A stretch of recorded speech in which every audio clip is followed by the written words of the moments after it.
Hello and welcome to the Bel-E and Scratch podcast. I'm your host, Bel-E. And I am your co-host, Scratch. And today, I have news. Yes. Yes. Hang on, give me a second. Oh. Excuse me. Anyway, don't worry about me. I'm just recovering. That's a good word. Yeah.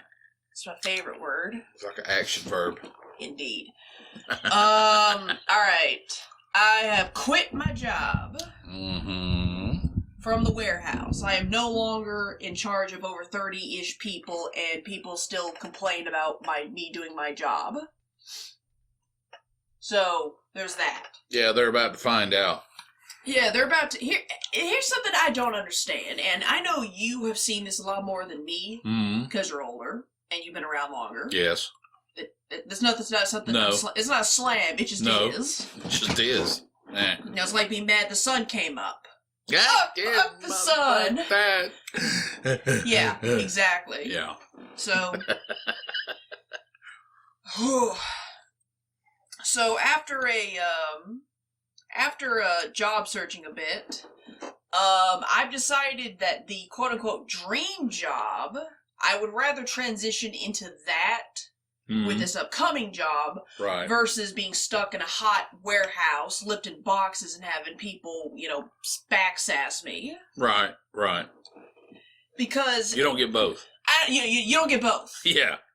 You don't have me work in a crappy situation and bitch at me at the same time. Yeah, exactly. It doesn't work like that. Yeah, I would much rather. I would rather it be a itty situation and everybody leave me alone. Yeah, pick one. Yeah, or I would be in a very plush and cushy job.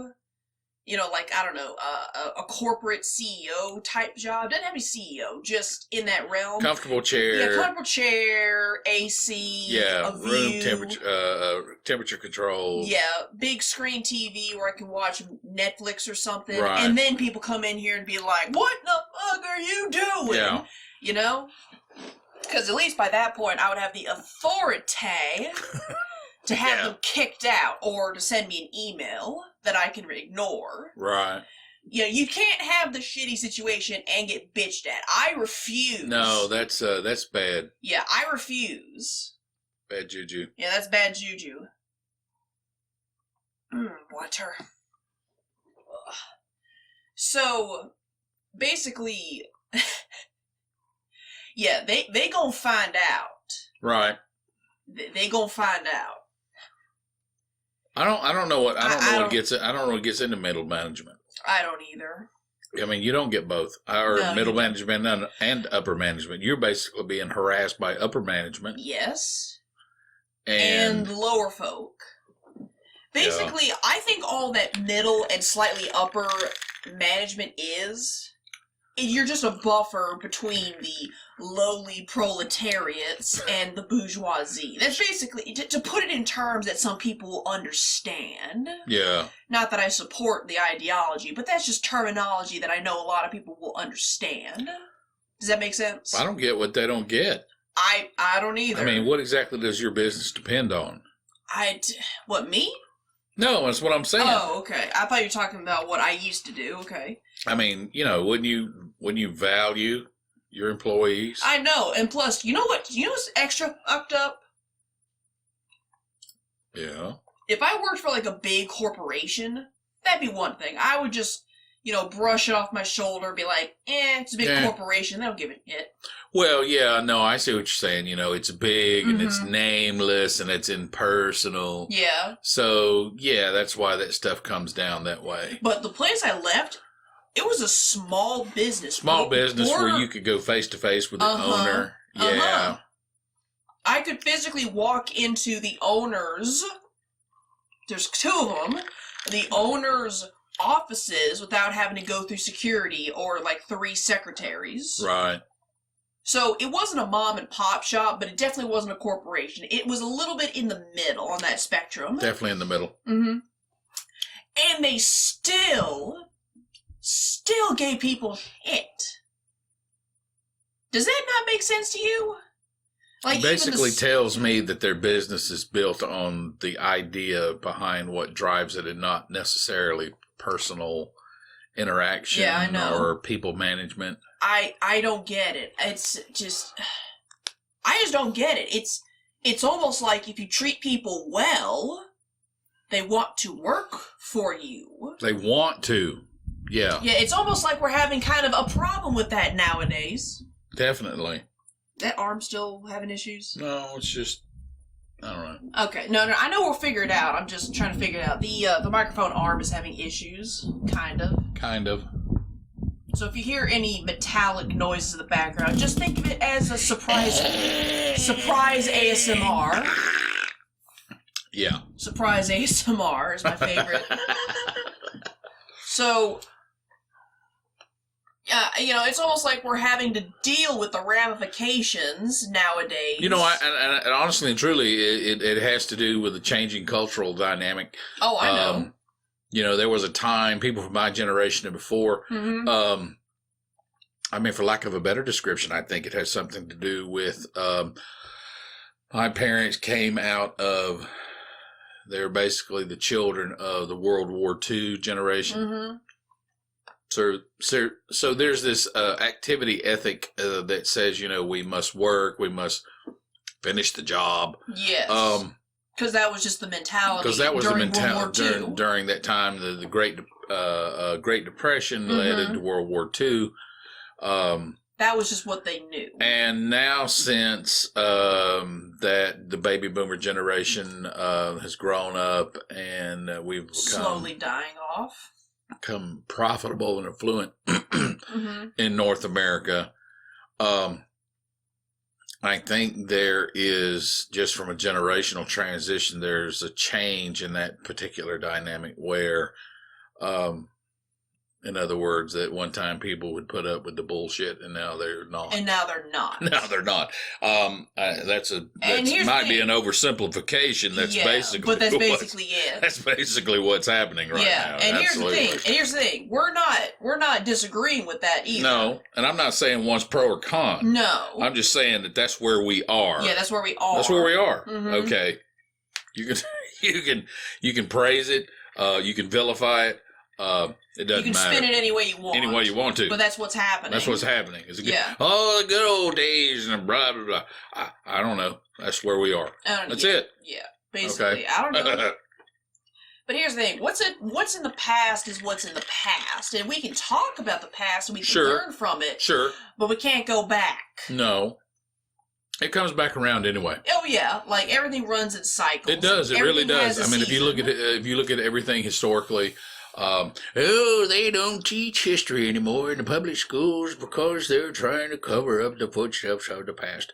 I don't know if that's true or not. Why not? Sure. But what I am saying is that there's no dynamic that we aren't going to circle back around and trudge through again. Yeah, there's a reason why you keep finding civilizations that, they had cars, or they had electricity. Oh, they actually had, something. They had the internet. Yeah, exactly. And now they're all dead. Blah. Yeah. And it's like, you see discoveries of these civilizations that were 5 times more advanced than we gave them credit for. And we're not saying they're more advanced than us, but with more than we gave them credit for. Absolutely. Yeah, and they had these things that logically should not exist, like certain stone cutting techniques. And then all of a sudden it's like, and then they all died. It's like an are you not scared? It's like an egotistical perspective on our part. I know. Because we think we're so smart and they were so stupid. And then when that type of technology arrives through excavation and archaeology, then they're like, well. Yeah, and then you realize that these ancient civilizations, they figured out how math and the stars work. Basically, the only thing we did, from my perspective, the only thing we really did was we made the internet. Figure out how to synthesize natural compounds into synthetic compounds, and we split the atom. But other than that, And even then, nowadays, people are, going back to natural remedies. Right. Barring a broken bone here and there. Here and there. Yeah. That's just a personal thing for me, at least. If you have a fever, if you have a cold, you got a headache, you can, drink some tea, eat this herb. If you have polio, go to the doctor. Go to the doctor. Yeah. You see, does that make sense? It does to me. If it's little small things, just put some Vicks Vapor Rub on it. I don't give it how you fix it, but not everything warrants seeing the doctor. No. And not everything warrants going to the ER, which I know you're sick of that song and dance as much as I am. Well, actually more so. You just don't, there's such a transition of people that don't know how to take care of themselves. Which is weird. I know. Because I'm just like, why weird. would you not... Why would taking care of yourself be considered lost knowledge? Well, that's a good Especially point. in the age of information. Now granted, I know how to fry an egg. Right. Sometimes I forget how to boil an egg because I don't do it often enough, Sure. and there's just a lot of steps, which I know is hilarious coming from me. I'm not stupid. Some things just take me a second. Sure. It's like when I mispronounce words. I've only read them. I've never heard them spoken. So here's the thing. You can look up a YouTube video of literally almost any cooking recipe you could possibly think of. That's very true. And yet, people don't know how to take care of themselves. I watch these stuff on how to properly clean your carpet, how to paint your house, how to drain your washing machine when stuff's not getting as clean as it should. On TikTok. Right. I think that might be part of the problem now that I think about it. It's not that we don't per se know how to take care of ourselves or that we don't learn. Right. Maybe the attention span has just gone to such a minute level that the only way you can teach someone is in if you can't do it inside of 30 seconds, they're not going to figure it out. Yeah, maybe there's a mindset of I don't need to store that particular knowledge because there is a resource at my fingertips. Yeah, which is also not a good idea to do. Not really. There's some things you can do that, It's kind of why I don't really entertain the activity personally. Entertain the activity of using a GPS. Really? Yeah. There's a certain spatial understanding of things I want to maintain. Sure. I don't want to. I don't know. I'm uncomfortable with it. Sure. It's not my language. It's not my space. But that's just something I want to hang on to. No, I get it. Honestly, the main reason I will use GPS is for two primary reasons. Reason number one, hang on. Yeah. Okay, reason number one is to check if the traffic to wherever I'm going is bad. That's definitely because for some reason I just can't get my hands on any other way of someone being like, oh, by the way, there's a wreck on the highway. It's a 9-car pileup. That's true. Don't go. That's a marketing technique. Sure. It's, so I will use the map app or whatever to hey, I'm going to work. Is there a wreck? And it'll say yay or nay. And you come into contact with it much younger than I did, obviously. Yeah. It's more part of the culture that you interact with because you have friends that will engage that application. Not only that, but there was what actually got me to use GPS for the first time? Right. This is actually kind of a funny story because I had the same mentality as you where it's I want to... Here's the thing. You cannot tell me directions, first and foremost. Right. I don't remember street names. I don't even... You laugh, but it's true. No, I remember restaurants. Yeah, I remember restaurants. I remember landmarks. You know, You can't tell me, oh, go to Witherspoon Drive and take a left there, and you'll be on Haymaker Road. Well, and it's like, where the fuck am I going, Margaret? You know, the sign that you're looking for that says, Haymaker Drive is. It's about the size of a gnat's dick. It's about the size of a napkin that you would tear off. Yeah. Versus a building, so it's easier to. Is that a Pizza Hut there? Oh, yeah. Okay, I'll take a left at the Pizza Hut. Yeah, take a left at the Pizza Hut. Right, because it's a bigger mark. Yeah, and God help you if you try to tell me directions involving east, north, south. You start using cardinal directions, I'm going to take your front 2 teeth. And it really, honestly and truly, it depends. Because no one knows where north is in broad daylight, Margaret. Yeah, see, I grew up on. That's why I don't take you anywhere, Phil. That's why I don't take you anywhere, Phil. When you grow up and the ocean's on a particular side. Sure. And then when we went to the other side of the country. And the ocean was on the other side. Oh, that fucked you up. It did. It did. It doesn't make any sense to me. I mean, it literally got to the point. It was laughable. Because it was so. I mean, I could be pissed about it all I wanted to, but it was so obvious. How could I deny it? It was like, if I told you to take a right, you better take a left. Yes. Because instinctively, I was used to the ocean being on a different side. Yes. And it really, I never was great at directions, but that definitely, but it was 100% opposite. That's what was so interesting about it. Mm-hmm.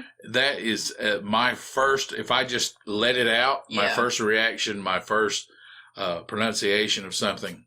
If you did the exact opposite, you would end up where you wanted to go, because I wasn't used to the ocean being on the side. That's the sort of thing I can come up with. It was ridiculous. No, I get that, but what had happened? Because here's the thing: I was exactly like you. I do landmarks and I do restaurants and gas stations, right? Because I cannot read the street signs going 60 miles an hour. Well, that's another point. It's like, what was that? Was that elm? Yeah, not only that, but then you spend the rest of the time going, I think I passed it. Yeah, exactly. And now I'm angry because I passed it. Because I hate feeling foolish. Yeah, and then you go, a couple miles out of the way, and you're like, you turn around, and then you try to find it again, then you pass it again. Because here's the thing: not all streets are uniform. Yeah, because you didn't really catch it when it was coming. Plus, no one tells you whether or not it's an actual street, or if it's a back road that's going to lead through some houses and yards. And it's like, so you're looking for a street, but Elm Street is actually this back road through these woods. And also, you don't know. It also depends on it. Strangely enough, it's one of the more interesting communal dynamics. Yeah, it depends on if you're in an area where it's more affluent, there are less signs. If you're in an area where it's less affluent, there are more signs. And I hate that. It's an aesthetic thing, I guess. So. You have to there's all these sorts of dynamics that come into play that you, as a general rule of thumb, you don't think about when you roll out of bed and get in the car and go somewhere, Yeah. But what had happened was in senior year, but the first time I used GPS, this was kind of where this was definitely a part of where my hatred of taking directions and missing obvious, quote-unquote, obvious directions come from. Mm-hmm. This was one of the sources of it. In senior year of high school, now, basically throughout my 3 years of high school, I went to a place called the Career Center. Mm-hmm. Because they offered... it was just, at first it was just something to do, and then I transitioned into the digital arts and design, and I found people who were like me. Right.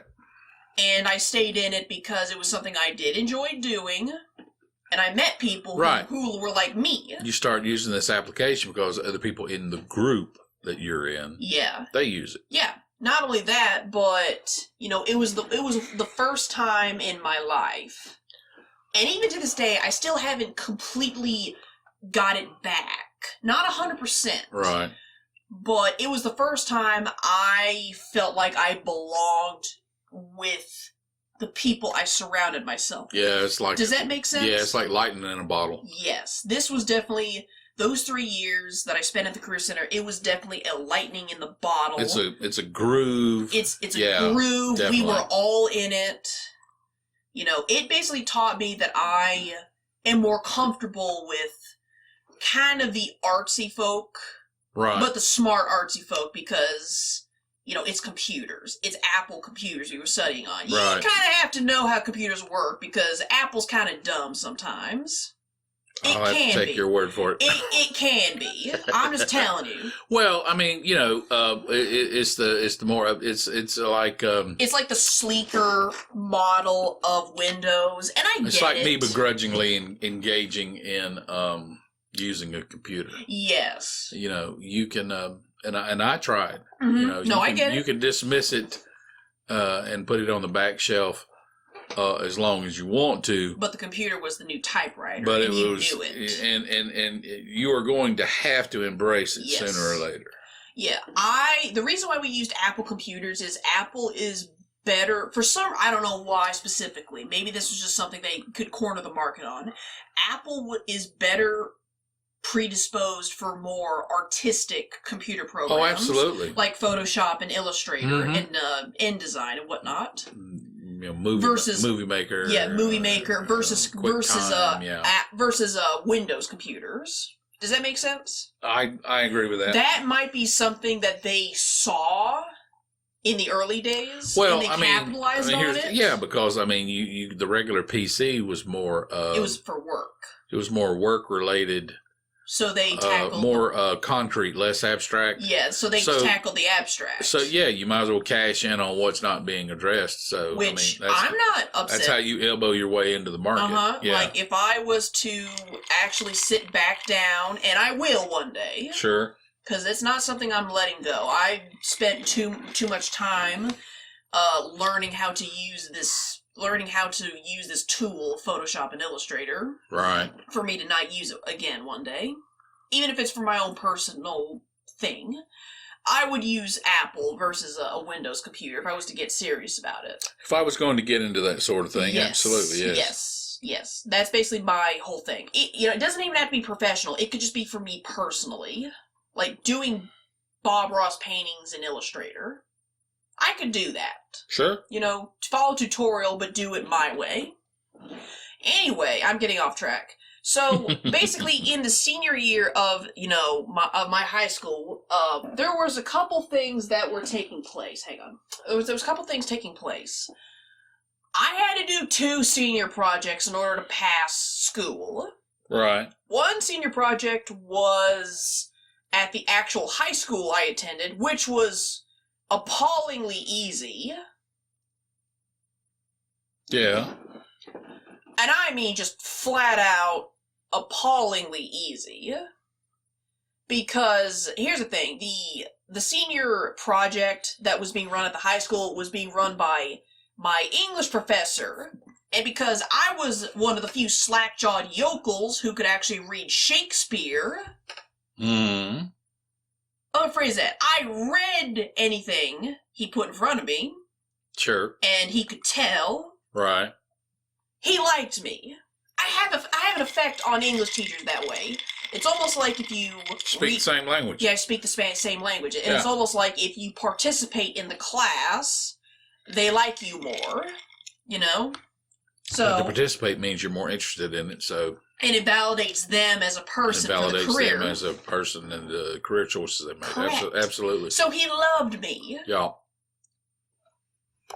It's not hard to understand people. No, it's not. Not really. Not really. You know? And actually, I lied. I had to do 3 senior projects. Ooh. All right. The first senior project was at the high school, which was appallingly easy. I didn't have to put that much time into it. The 2 senior projects that I had to do was at the Career Center. Because, number one, I had to do the senior project for the digital art design class. Yeah. Basically, me and a bunch of people, we all kind of ganged up, and we all said, hey, let's, like, you know, make some art for, like, a fake restaurant and shit, you know? Right. So that was so me and a couple of other people that we picked out from the different artsy departments at the Career Center, you know, radio and TV broadcasting, the graphic design people who actually physically made stuff like t-shirts and hats and cups and stuff. Yeah. It's basically the practical application of what I was doing. Sure. So basically we all got in our groups, like we picked each other out and we made a restaurant, you know. Logo, t-shirts, radio commercial, the works. Sure. That was fun. Yeah. Then there was the so beautiful idea alongside the initial senior project that I just described and the obviously well-known senior projects that all the other students had to do at their normal high school.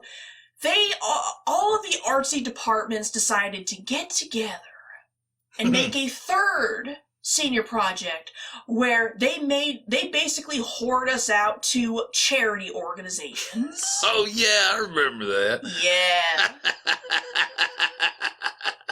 So it could look good on their resume. Correct. Yeah. Yeah, they basically used us as slave labor. You guys are just labor fodder. Uh-huh.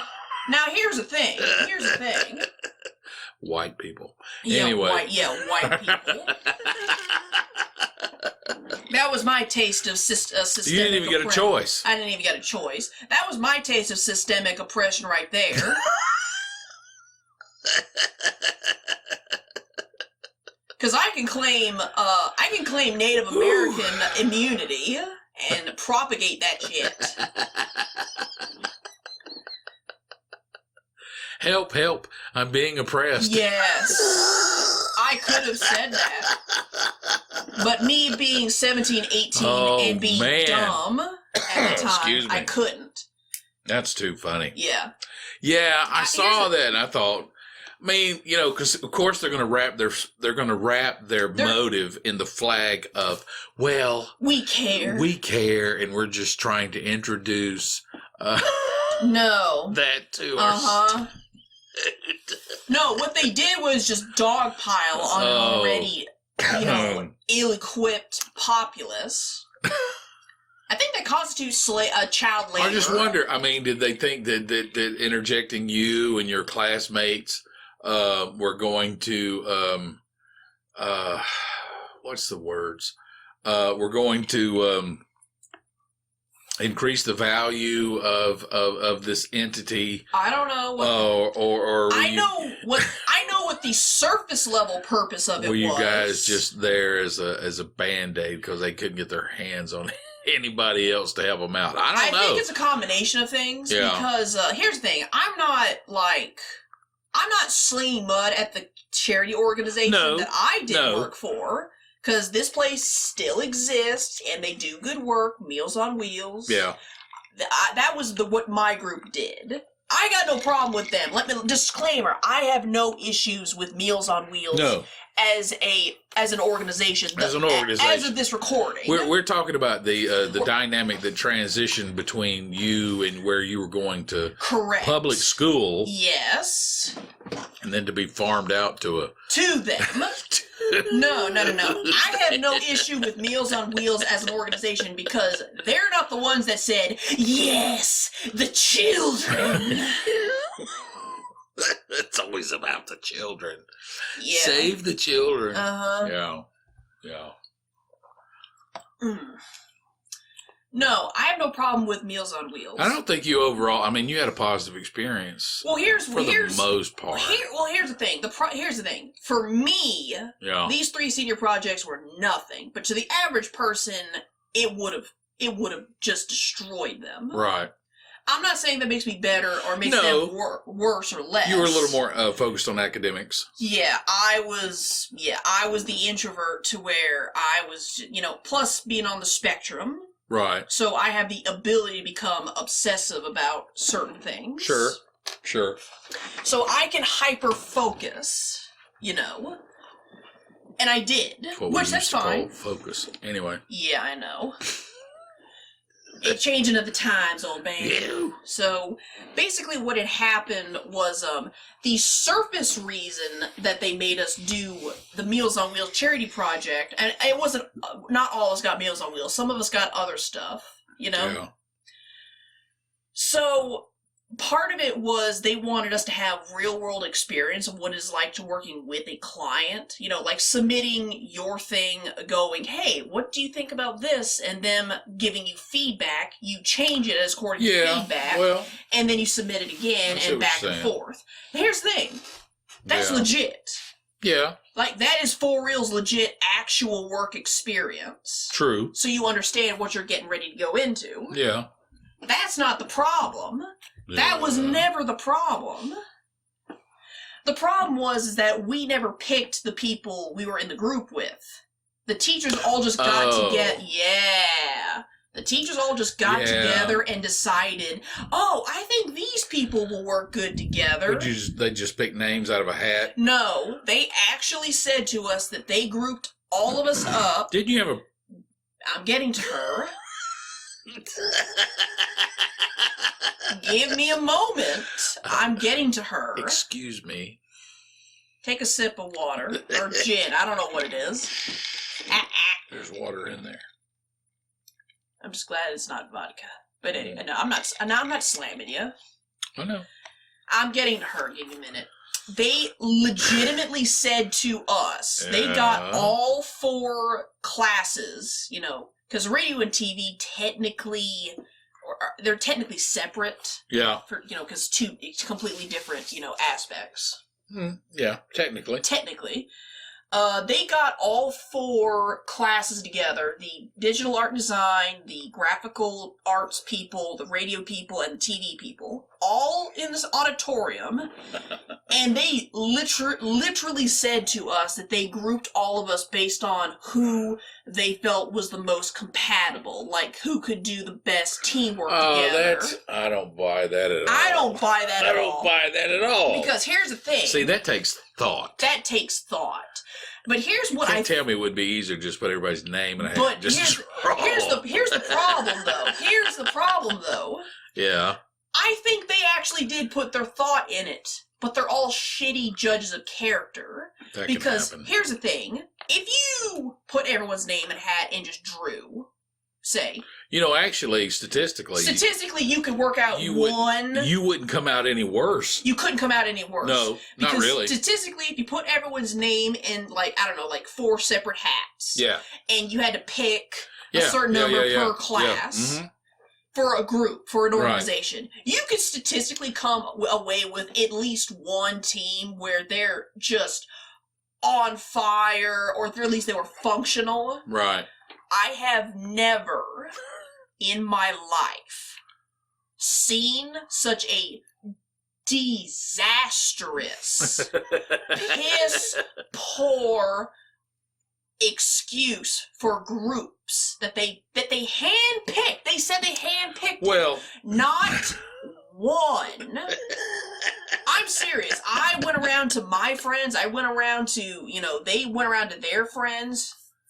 You know, we all talked to each other because we were all working together in our own ways. You know, every group had friends, and they talked to their friends, and we talked to our friends. Every single person. Yeah. They were miserable. Right. There was not one team that said, yeah, we're doing fine. Everybody was miserable. No one was communicating with each other. Everyone hated each other in the groups. Because there was a contrived attempt to make us work together. Right, there was a calculated attempt to put people together. Yes. Based on the opinions of 2, 3, 4 teachers. 4 teachers. Yes.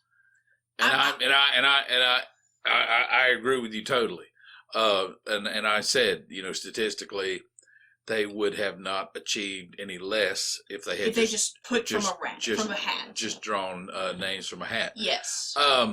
Like, for reals, at the end of the project, when they were asking for our feedback, that was, like, everyone said, no, we're not going to do this again. You do not need to do this again. Yeah, that is a very interesting dynamic of life. It's like, you see this in ancient teaching, where how so? Not that, in other words, Excuse me. Sometimes the best combinations of things, or the best collection, is less hands-on, more hands-off. In other words, let it be. Yeah. That's a good term. Mm-hmm. Let it be more organic. Let it be less calculated. Yes. It's like coming in here without necessarily a script. Yeah. Without necessarily a list, like an outline. Sure. We're going to talk about this from this time to this time. We're going to do this from this time to this time. And, it's 47.2 minutes into the podcast. We're going to talk about Jimmy Subs. No. You got to let this happen organically. There are things that, and I'll tell you something. I mean, it's extremely, and it's not. It really isn't stressed enough. It is an extremely powerful biblical concept of allowing things to happen. The vernacular from the culture that I came out of, would call it being in the spirit. So less calculated. Kind of letting instinct take hold. Letting chance. It's like we live in a society that is dominated by pharmaceuticals, and pharmaceuticals take chance out. They take Darwin's influence out. We should we save those that can't survive on their own? I'm not here to say yes or no. I'm just saying that we do. Yes. Whether or not you find it to be a good thing or a bad thing. Whether or not you find it to be a good thing or a bad thing. You think about that on your own terms. Yeah, that's something what's happening. Yeah, that's something that you got to wrestle with in your own spirit. Mm-hmm. But there is a dynamic of allowing things to take place organically. Yeah, and that seems to be no worse. I'm not going to sit here and say it's better, although secretly I do think it's better. Yeah. But on the record, no worse than anything we could do by our own hand. Yeah, I mean, clearly that was basically what they should have done. Because, I mean, it was those final 4, it was about over the course of about 4-ish months. Right. Those last 4 months we were doing this, both of the projects. Well, I have not seen so much pandemonium in years. I'll tell you something. When you come into situations like that, I honestly think if they chose each team's position, it's and I can tell you this from being involved in all the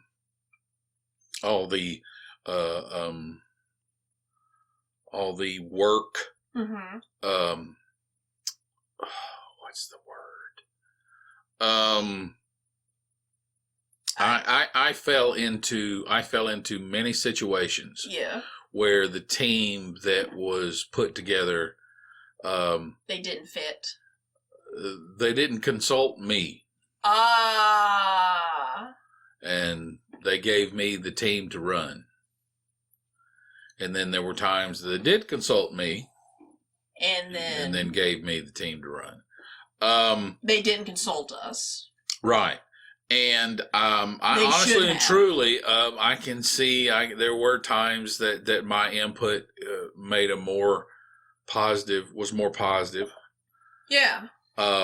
Because you at least would have been introduced to the people you were going to work with at the very least. Right. I mean, you understand what everybody brings to the table. Yes. We were all blindsided. You were all absolutely blindsided. You know what anybody had. You know, it's kind of hard. You try to set things up how personality. I can tell personalities clash all over the place. Yeah, you have to be able to tamp that down. Because I think the thing. Well, here's the thing. They basically are putting people together to accomplish a goal. Sure. Okay. There's nothing wrong with that. Then allow each person who you put on the same team, allow them to have.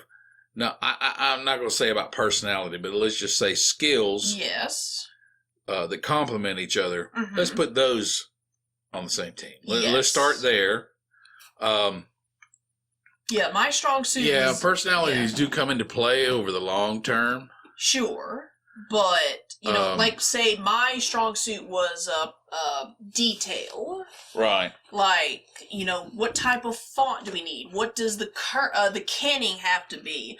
How does it need to be placed? What millimeter do I have to set it at? Stuff like that. Well, and then a lot of times you control freak things. And I'm going to tell you something. It's very rare. Like I made their pamphlet. I think they still use my pamphlet to this day, if I remember correctly. But that was me. What I've tried to impress upon people who either are in that type of leadership role or are destined to be in that leadership role is to appreciate what everybody brings to the table. Yes. Even the most dysfunctional member of your team, if you figure out what they're good at, if you figure out how they are able you have to hash out what you bring to the table, essentially. Well, you have to be a shepherd. It's almost like shepherding the sheep.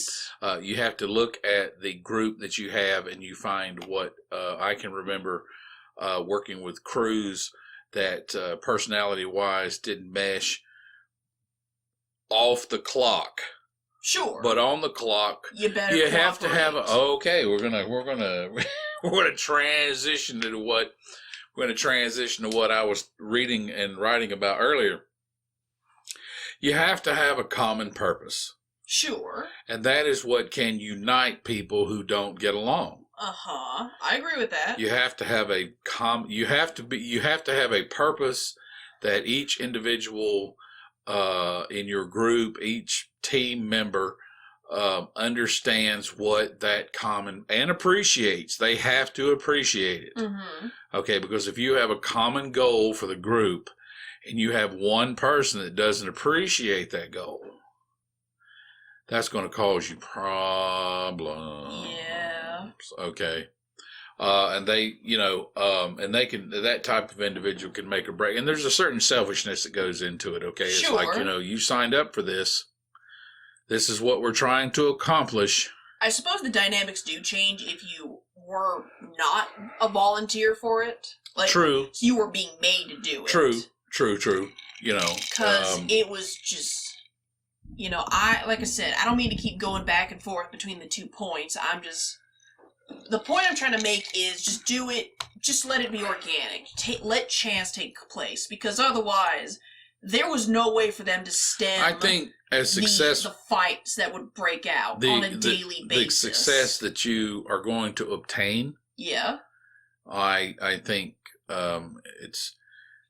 it's easy to say that you put these people together in a calculating manner. Sure. Because that is what gives us peace. Sure. Is that hands-on order. Mm-hmm. But you have to when you run into people that don't gel. No. You have to find out what helps them gel, what makes them gel. It honestly didn't help with the chick I alluded to earlier. This girl, I don't know where she is. Based off of who she is, she could be in one of 2 places right now. Right. She could either be living the absolute most lavish lifestyle you could possibly think of, or she's in a gutter somewhere under a bridge, addicted to some kind of rock substance. She's addicted to something. Yeah. She might be living in a nice house. Yeah. People that seek discord for the sake of discord, I don't think... I don't think... I wouldn't say she sought discord, per se, for the sake of discord. She was just a sociopath. That was the closest I legitimately got. If that's all she understands, there is a certain innocent forgiveness that goes along with that sort of thing. No. I think this was not... If they are calculatingly devious to set people against each other... even if that's the only language you speak, you're going to suffer from it. There's no way to get out from under that. Yeah, there's no way to get out from under that. No, this was probably... I don't remember her name. I don't want to remember her name. She has got to be the closest I've ever gotten to a legitimate sociopath. I don't remember exactly what you said about her, because it's been a while. Mm-hmm. But I remember you saying some things that right now I'm thinking that... you have to, if you're going to do that sort of thing, you have to almost have a servant heart. But if you do it in a sense of egomaniacal, it's all about me. That's going to come back and bite you in the ass. There's just no way to get around that. I don't care what your belief system is. She just, there was no like democratic process of who was going to be in charge. She was just, I'm in charge, and if you don't like it, that's too bad. And I would, because I had the ability to kind of stand back and be the third party, I saw people just become verbally destroyed if they set themselves against her. Right. And what made, belittling people who were outside of the group, just egged on fights. I mean, she wasn't the one that was egging on fights, but she was one of them. She completely took control. Like, she tried to run everything by her first before it got to our client, the Meals on Wheels people. But I was like, we have their email. It's going to them because they are the client. Right. And she tried to bust. Whoa! Wow. That's pretty cool, right? That's pretty cool. And she tried to turn her sights to make everyone go against me, and I was like, okay. And I literally left, and I went to go work in another joint. Were you the evil brunette? I was the evil brunette. Actually, she was the evil brunette. I was really? I was the eviler brunette, I guess. I just kind of went, okay, if we can't work together in a group, I can just take all my shit and go to another workspace in a different classroom. Right. Does that not make sense? Sure. Like, okay, I'm doing the brochure. You're being a bitch. So I'm going to go ahead and do it over here. Right. And I took all of the brochure shit, and like, all the copies. Right. So they couldn't work from it unless they started from scratch. And they weren't going to do that on a tight deadline. So I worked on it. I got it approved. I did my half the work, and I literally sat back and watched them do all of theirs. I got it done inside of 3 weeks and let them flounder for the rest of the time. Because they were just dead set on not helping each other. And I was like, okay, sink or swim, bitch. I got my part. I got my part done. I'm not helping y'all. I'm using the extra time to finish all my other shit that they made us do. Right. And the absolute worst, in my opinion, the worst part of what she did, even worse than by the end of it, they made us do like a graded sheet of, how did this person do on the project you guys did? She just scratched out everyone's name and wrote in big block letters, I did everything, underlined. Right. And handed that in. She didn't grade us, she said she did everything. And I'm like, cute. Yeah. Who guess who's getting a -5? Yeah, well, the only thing I can tell you, being an old man, people like that never outrun it. No. No, they suffer. Yeah, they suffer. I'm not saying you can empathize with them and go, that's terrible. I'm telling you, No, I knew she was going to suffer. There's no way around it. Mm-hmm. No, I knew she was going to suffer. Not because of what I said previously. Not because of that grading rubric she did. You know, her taking credit for everything. Even though I'm the one with the copies. Right. It wasn't just the fact that she did all that. There was something insidious that she had done that to this day shocks me to my core.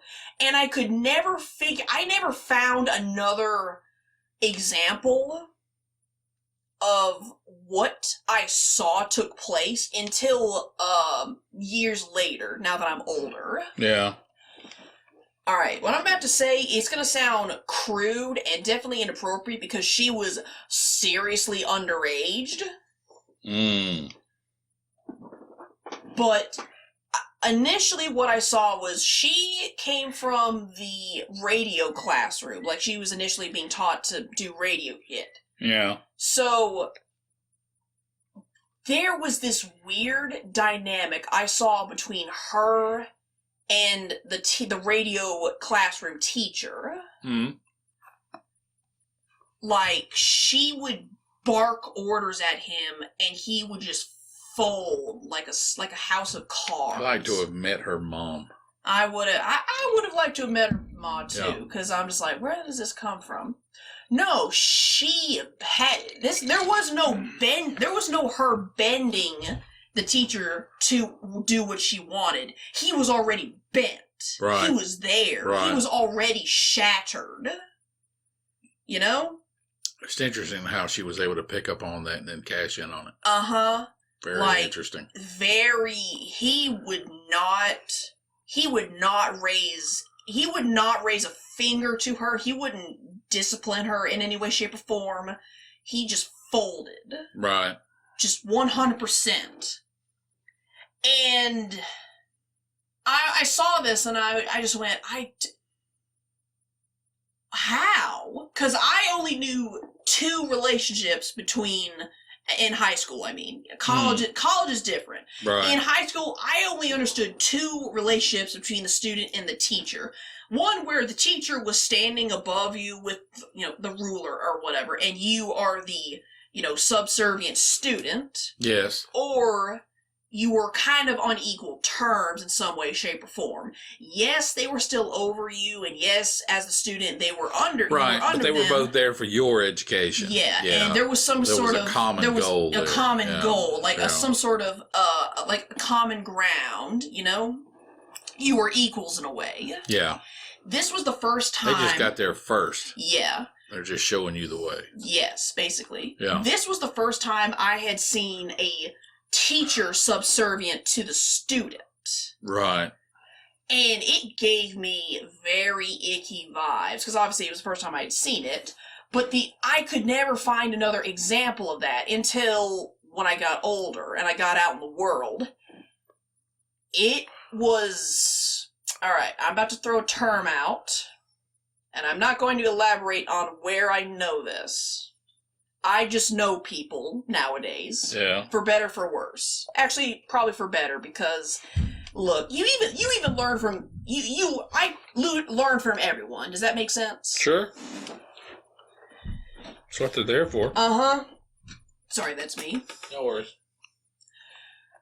Their relationship was very much in the style of a dominant submissive. Oh yeah. There's a lot of that. There's a lot of that. A lot of it.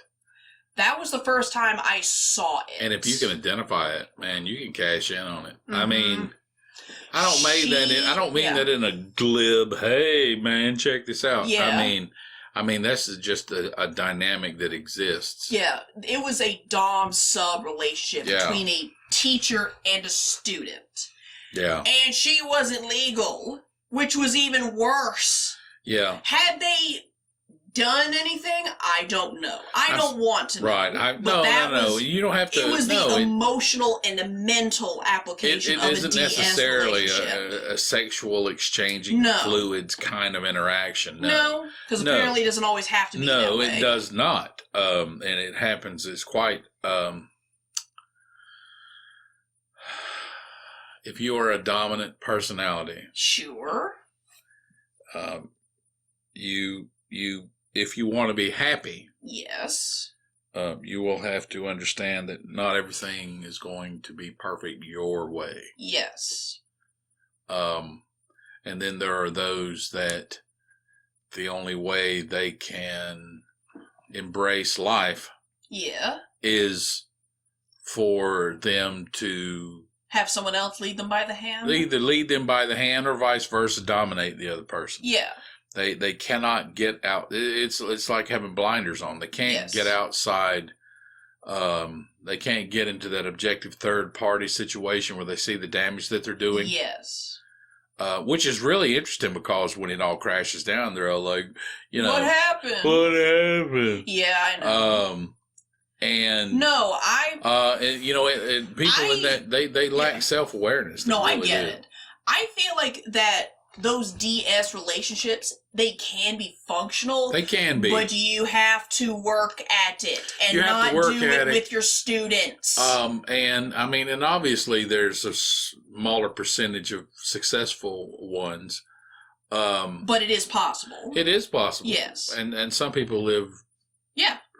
Relatively happy lives. And that's fine. And that's fine. We're all trying to get through this life one day at a time. One day at a time. But then there are those that it doesn't work. I think the problem comes is where they actually and this is not really a great way to put it, but I give you an idea of what I'm talking about. Yeah. They actually when it comes to pushing other people around, they actually get off on it. Yeah. And that's a sadist. And they don't really have any, they're not interested in the best effort of the group or the couple or the combination. They're just in it for... They want what they want. Yeah. And if anybody else get, and they're not concerned about whether anybody else will get what they want. Those folk... just go for a masochist. It's going to make everyone's life easier. Yeah. And there's no balance. Because that's what you need. That's what you need. You need balance. You need balance. There's no balance, and ultimately those people do crash and burn. Yeah, and some people, I don't know about numbers wise, but I think that a lot of them don't become self aware, and they all just like, why me? Why me, God? Why is everything bad happening to me? Exactly. You are creating your own reality. And you need to, you need to be more empathetic to those around you. Yeah. And if you're not, then you're not. Then you're just going to suffer. Yeah. Oh, yeah. I know. I mean, that's just the way life works. Oh, I know. Yeah. But okay, the original reason why I got on this tangent. Yeah. The first time I had to use GPS. First time. I swear to God. It's all right. All right.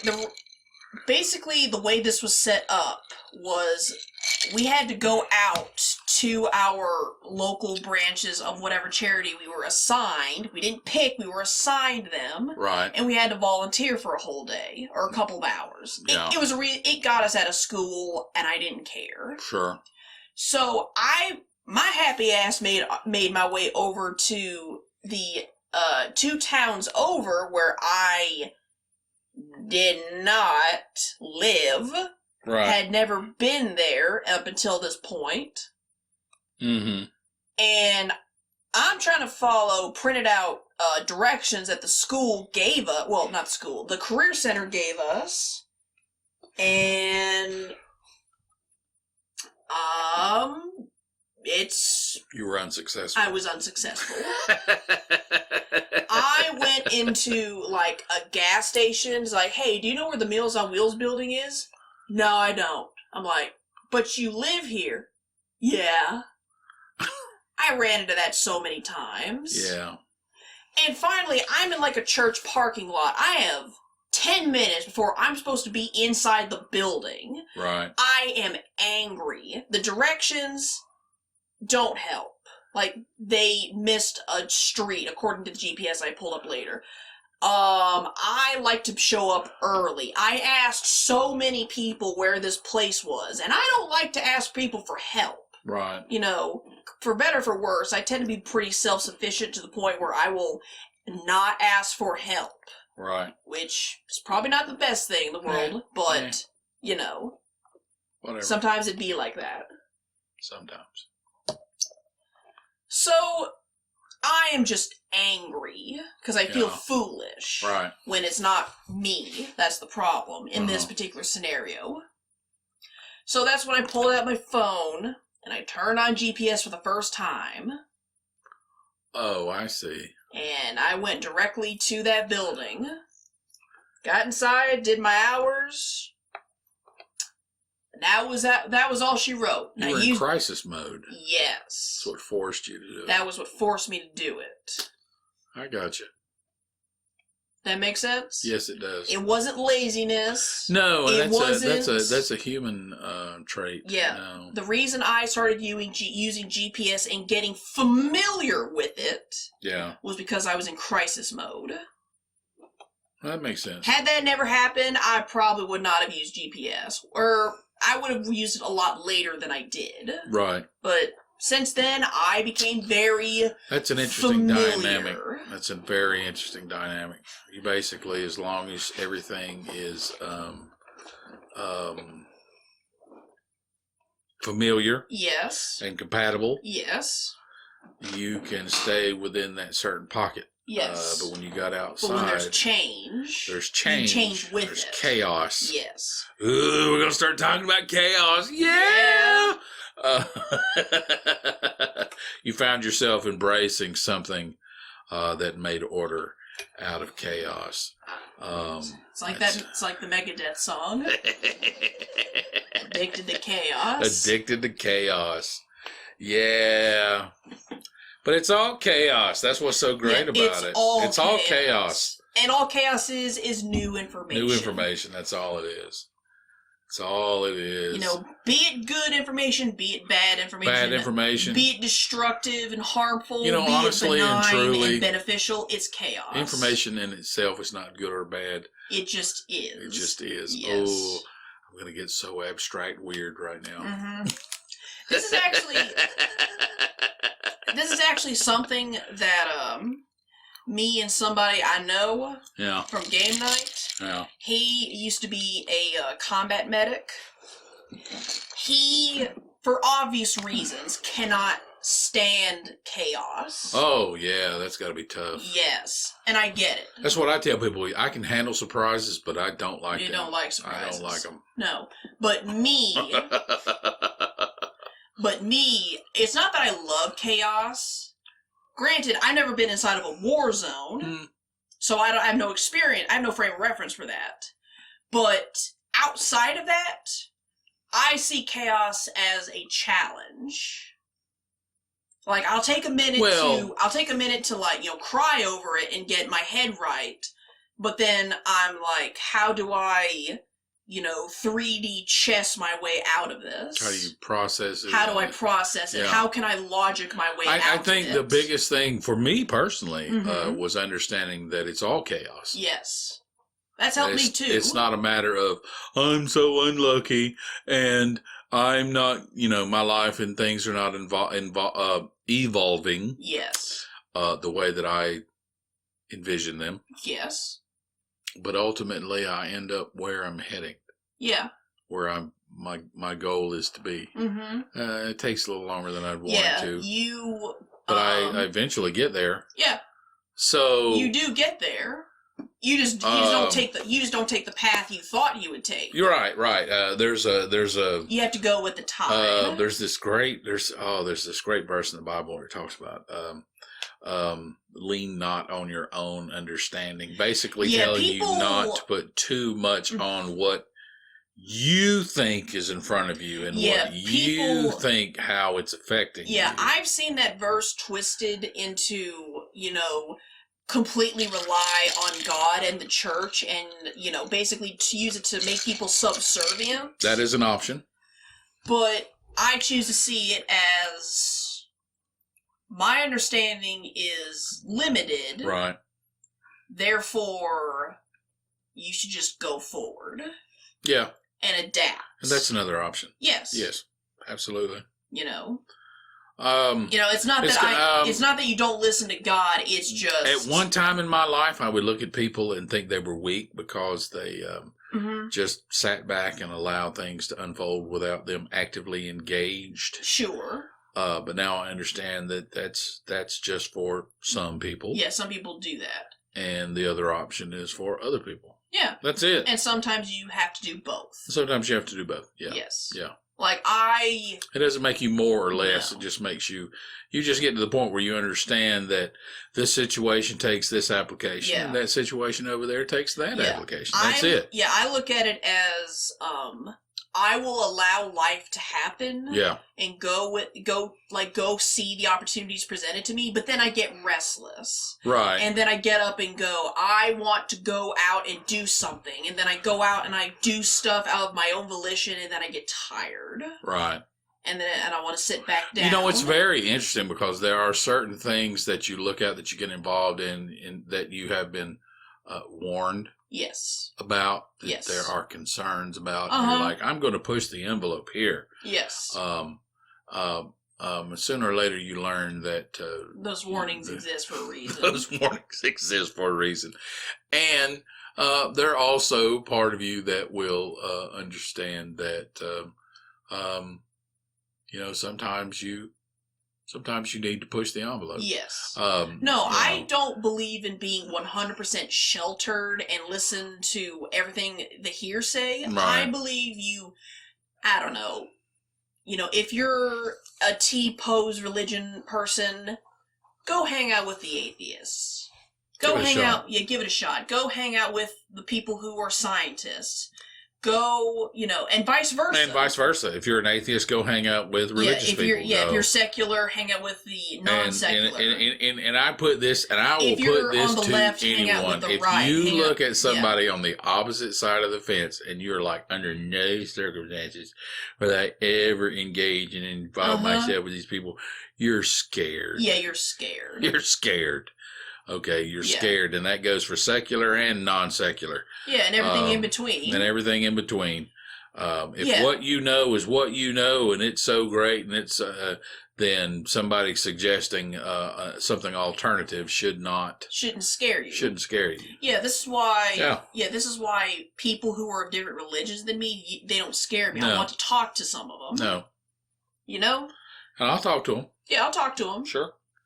They may have a nugget of wisdom that I don't That's possess. right. I might learn something. Yeah, I might learn something. They might learn something. Who knows? Yeah, you never know. Never know. But that was just a point of not contention. That was just a way he and I differed. Right. Obviously, he doesn't like chaos because he spent 20 years of his life fixing it because that was his job. Sure. Meanwhile, I'm the person, the way of contention, what the subject was talking about was he, if he was to, I don't know how we got on the subject, but if he was to choose how to, quote unquote, destroy his enemy, he wanted to be the one to go in, burn their house to the ground, and salt the earth. Right. Because that was his way of controlling the chaos. Right. By bringing his order to it. Oh, that's good. Me, the way I saw the situation was I would be the one who would, there's this thing I've learned since I've tried to, I'm learning about gardening because I want, an herb garden and stuff. Grow some of my own food. Yeah. Why not? Why not? At least herbs to start with. Nothing wrong with that. Yeah, nothing wrong with that. I get seasoning. Sure. It's cool. I've learned that mint, the plant mint, is a stupid invasive weed. Okay. If you're going to grow mint, you have to do it inside of a pot and keep it away from the dirt and other plants. Because it will not only get into the dirt and other plants, it will spread like a virus. Really? Ho-ho! It will spread Yeah. It will spread like nothing you've ever seen. Yeah. You know? Cool. And my application of, okay, if I was to destroy my enemies, I would throw mint seeds in their yard, wildflower seeds. Right. I would cause a situation where they had no idea what was happening, but it kept happening because mint is hard to get rid of. Really? Because it is invasive. Like the plants outside that just crawl over buildings. Kudzu? Yes, kudzu. It's like that times 5. Really? Yes. Oh. Mint is like that times 5. I had no idea. Yeah. It's like mint is like kudzu. Oh, cool. So I would cause a situation to take place where they didn't know what the fuck was happening. They didn't know who was doing it. Where they had to burn their own house down and salt their own earth. I see what you're saying. He basically, in terms of our application, he would use order to get what I want, and I use chaos to get what I wanted. I got you. Does that not make sense? Yeah. And it was just a way to differentiate between us, because we also kind of came to the conclusion of, he's a guy. Guys are the warriors. They're the frontal assault. The frontal assault. Yeah. And in Game of Thrones, they said it. Poison is a woman's weapon. I'm gonna tell you something. I behind the scenes, in the shadows. When I was younger, yeah, I thought that the frontal assault perspective, being a guy, was definitely the more powerful and the more honorable, but effective. Honorable is effective. Sure. And then as I got older, I began to see how kicking the front door in isn't always the best way to take a house Not always. Down. No, it isn't. It is a way. It is a way. But it's not the only way. It's not the only way. And there's nothing wrong with that. And, when that's when I deal with these ladies that talk about, this this cultural patriarchal domination. I'm like, you know what? I know that wives outlive their husbands. Yeah. I know that women live longer than men. Are you sure this world is controlled by men? Really? Are you sure? Because I don't know. Some places, yes, but some places no. I'm talking about the planet. I mean, the monarch of England is a queen. Yes. Okay. And I don't know. But she's white. It doesn't count. I guess. Apparently. I don't know. Look, I'm not disagreeing with that whole down with the patriarchy. I'm just saying, basically my biggest issue with that whole thing is, here's the thing. For the most part. Right. Unless you can encounter like a Patrick Bateman, of course. Sure. That's kind of the exception to this, what I'm about to say. Right. Guys are simple. They're very simple. They're very simple. To borrow a line from Matt Bronger, Yeah. If if a guy approaches you in the bar, there's no guesses what he wants. Right. He's just got this big meat arrow going, you, and that's it. That's pretty much it. That's what it boils down to. Yeah, that's what it boils down to. That guy is so good. He's so great. I love that. He's one of my favorites. Oh, man. I think I want to watch this special once we're done. Oh, he's funny. He's funny. So, here's the thing. This is not 100%, so this is not 100% true, but whenever I see chicks who are just 100% in this down with the patriarchy and misogyny, internalized misogyny, and all this other stuff, to me that shows, do you not know that you could take control? Well, see, that's the whole thing right there. I mean, you tell me. Let's look at one of the greatest examples of masculine dominance and patriarchy in the history of the Western world. Let's look at King Henry VIII. And how many wives did he have? 6? At least. And did he not? Didn't the trouble come from him having his will bent?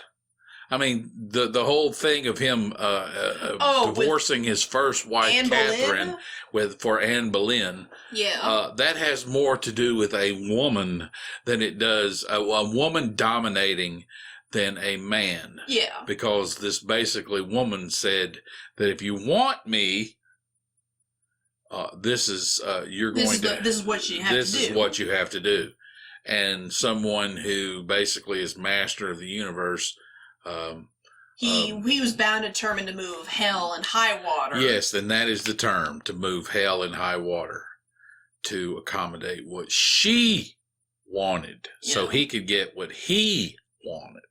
Now, but he had to bend to her will. She didn't bend to his will. No, he bent to her will. Yeah. So because he could have bedded anyone. Yeah. But he specifically picked her. Right. To divorce Catherine of Spain. Yes. I forget her name. Mm-hmm. Catherine of Spain and all this other stuff. That is correct. Now, it didn't work out for Anne Boleyn in the end. No. But it did happen. It did happen. It did happen. Yes. Yeah, the fact that, not to victim blame or anything, but yeah, I know. But the fact that she did, the fact that he didn't initiate this on his own, as per, depending on the records. the only thing that kept her from having total dominance is the birth of a male heir. Yeah. If she had, and it was 50-50. Yeah. Imagine how different our history would be if they had a Tudor male. A Tudor male. Yeah. Yeah. There you go. Oh, I know. No, if she had a son that lived. Our history would be completely different. Yeah, she would have just. I'm not saying that that's right or wrong. I'm just saying it would have been different. It would have been different. Period. Yes. Yeah. So. Yeah, I just see stuff like that as, they were not raised to appreciate what they were given. No. Or to hone it or shape it a certain way. Understand it. Like, people, women who, maybe you were not born with the best looks. Well, then you have to be smart. Then you have to be smart. You were not born with the best smarts. Then you have to be pretty. Yeah, if you're 7 feet tall and you don't know how to play basketball, I don't know what to say to you. Yeah, you don't have to be great at basketball. You don't have to be great but you have to know how to. But you see how you're born makes you more predisposed to operate in that particular game. That's it. That's it. That's it. That's nothing wrong with it. Nothing wrong with that. It's just that's nature. That's nature, and identifying that's where the power comes. Because if you can identify, it's just like the female understanding that she can dominate this powerful male. Yes. It's understanding the dynamics that you are involved in. That's it. Know.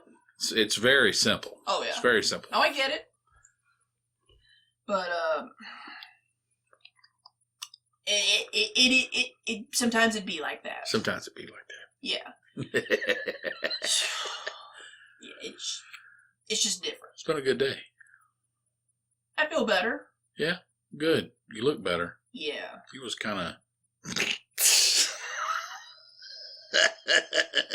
You was kind of Caucasian when we started.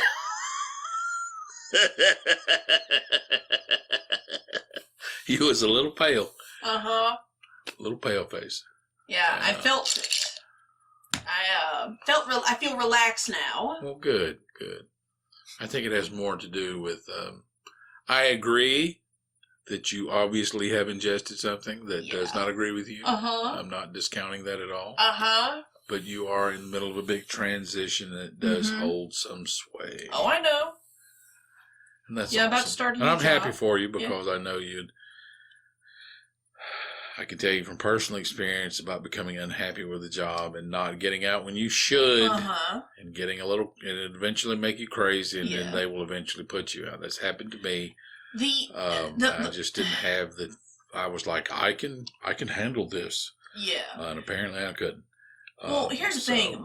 Be self-aware. I would have left the warehouse job months ago. Yeah. I just didn't have another job lined up. Sure, you didn't have, right. Now, here's the thing. I've now gotten to the point, probably because I have the dream job waiting for me, probably. But because of, the quote-unquote dream job and the stuff you and I are doing with the trading, if Elon Musk can stop fucking with crypto. That'd be nice. Yeah, that'd be nice, Papa Musk. Can we have our toys back, please? Yeah, please. I don't want to pull my money out until it goes back to where I started. Exactly. I think if you shut the fuck up, they would. Anyway. For Christ's sake. You know what would actually be a perfect time to jump on the crypto farming? Yeah. Now that I think about it. You get like 1, 2 machines. We don't even have to do Bitcoin. We just do something. Like new. Yeah. New coin or... You gotta get your hand on a video card now. Yes. No. There was a machine Oh, that. That. I don't know. I'd have to look into that. They're probably on back order, but anyway, I can look at that. Yeah, I say do that. Because it's a good time. The market's down. Sure. It's gonna take less time to make more. Does that make sense? Makes sense. So. Sure. Basically, the way because of the quote unquote dream job and the trading that you and I are doing, I could theoretically quit this job out of the blue and not care. True. Because I know how to survive off of less. The diet I'm on, it's not complicated. No. And you have saved. And I've saved. Yeah. Which is smart. So it's, I'm not setting myself up for failure by, I'm going to quit out of the blue. I'm just like... I'm just kind of in this weird position to where I'm just now kind of in this weird position where it's like, I don't know if this was a good idea because my friend got me this job, and if I've learned anything, you don't want to offer stuff like that to your friends. So you got the last job. True, but he quit. Right. Well, knowing people. Yeah, knowing people. What are you going to do? Yeah, he quit out of the blue. But here's the problem. He quit out of the blue, didn't tell us anything, and we all respected him a lot less after that because he just bailed out with no warning, no hesitation, no foreshadowing, nothing. So I'm kind of in this predicament of, could I respectively leave this job and still retain that friendship level? Does that make sense? Yeah. But I will have to consider that for another time, even though she already told me that, she doesn't mind. She basically flat out told me that, the job I'm in, people have used it to springboard into other things. Yeah. I'm just now worried because she's probably going to have to throw management at me. That'll happen. Because it is just so tumultuous. She's having to just cut people left and right. And I showed up, and I'm showing up tomorrow, tomorrow. Basically. Tomorrow. Yeah, tomorrow. And I'm just going to have to go in like, I'm not a fuck up. I don't know what I'm doing, but I'm not a fuck up. That's right. There's 5 words on your resume. I'm not a fuck up. Yes. Yeah, my plan is... You've come a long way, baby. Yeah. Yeah, my plan is to basically wait until that not wait, because I don't want to wait anymore. Sure. Because I'm done. Yeah. I basically want to, get some more capital, get my name out there for the dream job, quote unquote. Right. And basically then downgrade to part-time, because I could survive 20 hours a week paycheck, sure. 40-hour paycheck. I sure. could survive off that. And then transition into that job. Well, then that's what you do. Yeah, because I'm not waiting. Right. My first retail job, I waited for them to, recognize that I wasn't a fuck up and put me in a higher position. Yeah, I did that with my first time job, too. Yeah. And then I got some bullshit raise, and it was like, Yeah. And the management said, I would have got you more if I could. I said, I know, but I got to go. Yeah, you got to go. These people over here are going to pay me more. I don't know what to say. And then the warehouse job, I got management position, but they just wouldn't leave me alone. Right. Does that make sense? Yes. It's like, yes, I'm technically management, but I'm still some schlub to a lot of you. They're about to find out. Yeah, they're about to. Yeah. They played around to fuck around and find out, and they're about to find out. Yeah, they're about to find out.